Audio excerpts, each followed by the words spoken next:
Hello friend, आपका स्वागत है मेरे इस यूट्यूब चैनल पर जिसका नाम है लक्ष्मी कुमारी इन्फो। आज हम डिस्कस करेंगे चिल्का आंदोलन पर। ये फर्स्ट ईयर में क्वेश्चन भी आता है, सेकंड ईयर भी आता है और MA political science honours, BA political science honours में भी इस क्वेश्चन को बार बार पूछा जाता है। आज हम बात करेंगे चिल्का बचाओ आंदोलन। इस पर चिल्का बचाओ आंदोलन पर टिप्पणी लिखो या चिल्का बचाओ आंदोलन को विस्तार से समझाइए, ऐसा पेपरों में आता है। चिल्का बचाओ आंदोलन। चिल्का झील उड़ीसा के पूर्वी तट पर स्थित है।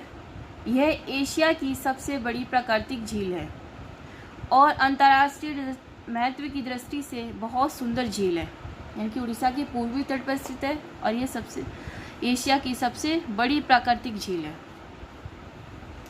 चिल्का झील की लंबाई 72 किलोमीटर तथा चौड़ाई 25 किलोमीटर है और इसका विस्तार क्षेत्र लगभग 10,039 किलो।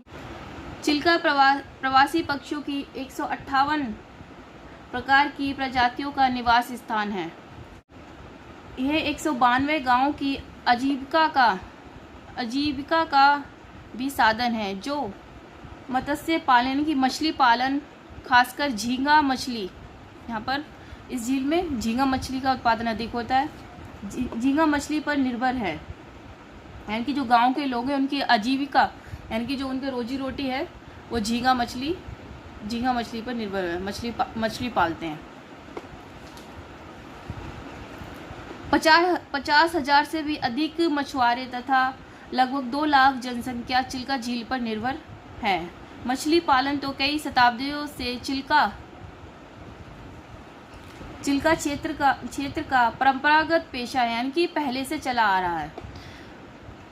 मछुआरों को यह मछली पालन का अधिकार अफगानी शासन के समय से प्राप्त था। यानी कि मछुआरों को यहाँ मछली पालन का अधिकार अफगानी शासन के समय से प्राप्त है, यानी कि बहुत पहले से इन लोगों को मछलियाँ पकड़ने का यहाँ पर अधिकार है।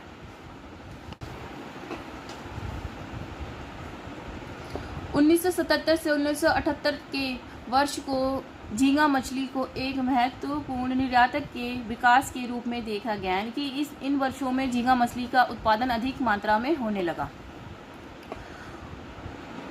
1986 में तत्कालीन जेपी पटनायक ने निर्णय लिया कि चिल्का के 1400 हेक्टेयर झींगा प्रधान क्षेत्र को बाटा एवं उड़ीसा सरकार की संयुक्त कंपनी को पट्टे पर दे दिया जाएगा।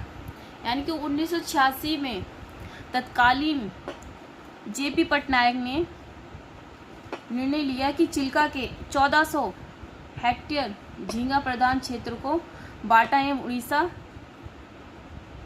सरकार की संयुक्त कंपनी को पट्टे पर दे दिया। यानी कि पट्टे पे बटाई पे, यानी किसी को हम बटाई पे दे देते, जैसे पहले खेतों को बटाई पे दे देते थे, जैसे बटाईदार हमें खेती करके एक भूमि का भाग ले था और बाकी जिसकी भूमि होती थी वो भूमि मालिक को देता था।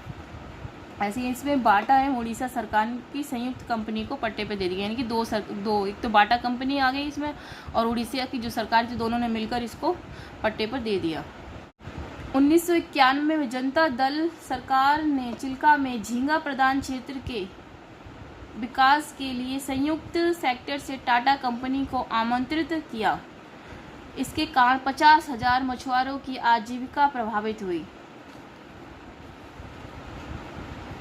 यानी कि जो झींगा प्रधान क्षेत्र के विकास के लिए संयुक्त सेक्टर से टाटा कंपनी का, यानी कि जो झींगा जहाँ ये लोग झींगा मछली का उत्पादन करते थे उस क्षेत्र को विकास के लिए संयुक्त सेक्टर ने टाटा कंपनी को आमंत्रित किया। यानी कि यहाँ पर विकास करो, इस वाली कंपनी को यहाँ पर आमंत्रित किया।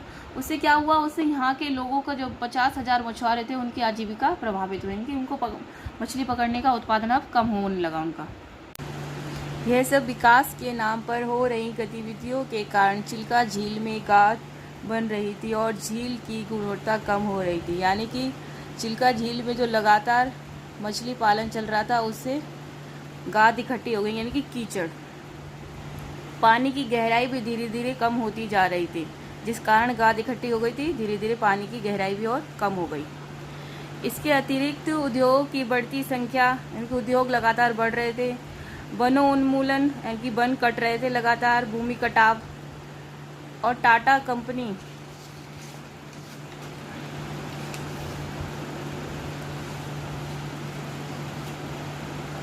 टाटा समूह ने झींगा कंपनी का काम फैलाया तो समस्या और बढ़ गई, क्योंकि टाटा का हस्तक्षेप हो गया। उन्होंने बहुत बड़ी मात्रा में ये अपना व्यापार फैला लिया झींगा मछली पकड़ने का। इन सारी परिस्थितियों का मिला जुला असर ये हुआ कि झील का जीवन कम हो गया। चिल्का झील के आसपास के गांव सरकारी नीति का विरोध कर रहे थे। जो चिल्का नदी के आसपास के लोग थे वो इस नीति का विरोध कर रहे थे, क्योंकि इस झील की सेहत का सवाल महत्वपूर्ण हो गया था। और क्योंकि आसपास के लोग चिल्का झील पर भी निर्भर थे, क्योंकि उनकी आजीविका सिर्फ यही थी, यहीं से इनको काम करके अपना व्यापार चला रहे थे। अब क्योंकि ये सारी चीज़ें उस टाटा कंपनी के पास चली गई और इनका व्यापार इनसे छीन गया, इसलिए ये इस झील का विरोध कर रहे थे। इन सवालों को जन संगठन उड़ीसा कृषक महासंघ ने उठाया, यानी कि जो उड़ीसा के किसान थे उन्होंने जन संगठन महासंघ ने, उनके एक जो महासंघ थे किसानों का महासंघ ने, तो उन्होंने इस मुद्दे को उठाया। चिल्का बचाओ आंदोलन ने पर्यावरणीय सुरक्षा और गरीबों की आजीविका का सवाल उठाया। यानी कि जो ये महासंघ थे उन्होंने कहा कि पर्यावरण की सुरक्षा के लिए उन्होंने बोला कि इससे पर्यावरण प्रभावित हो रहा है, और वहाँ के जो आसपास के लोग थे, गरीब लोग थे, यानी कि जो चिल्का झील पर निर्भर थे, वहाँ के लोगों को आजीविका प्रभावित हो रही थी। बड़े व्यापारियों समूह द्वारा भाड़े पर लिए गए निजी समूह ने आंदोलनकारियों और लोगों को आतंकित करना शुरू कर दिया। यानी कि जो बड़े लोग थे इसमें इन्वॉल्व थे, उन्होंने क्या कहा कि इनके जो लोग, ये कृषक महासंघ ने ये जो उठाया कि चिल्का बचाओ आंदोलन, उसको लोगों ने दबाने के लिए उन्हें मारा तोड़ा, डराया धमकाया, ताकि ये आंदोलन समाप्त हो जाए। इन धमकियों के बावजूद एक सशक्त जन आंदोलन उठ खड़ा हुआ। इनके बावजूद, इनके डराने धमकाने के पर इनका कुछ असर नहीं हुआ। इनके बावजूद भी एक सशक्त जन आंदोलन, यानी कि ज़्यादा लोग इकट्ठे हो गए। सभी जगहों के मछुआरों ने एकजुटता दिखाई और वे इस आंदोलन में शरीक हो गए। यानी कि जो भी और मछुआरे थे आसपास के, सभी लोग इसमें सम्मिलित हो गए। विभिन्न राजनीतिक दलों ने भी आंदोलन को अपना समर्थन दिया। यानी कि जो भी वहाँ के राजनीतिक दल थे उन्होंने भी इसको समर्थन दिया।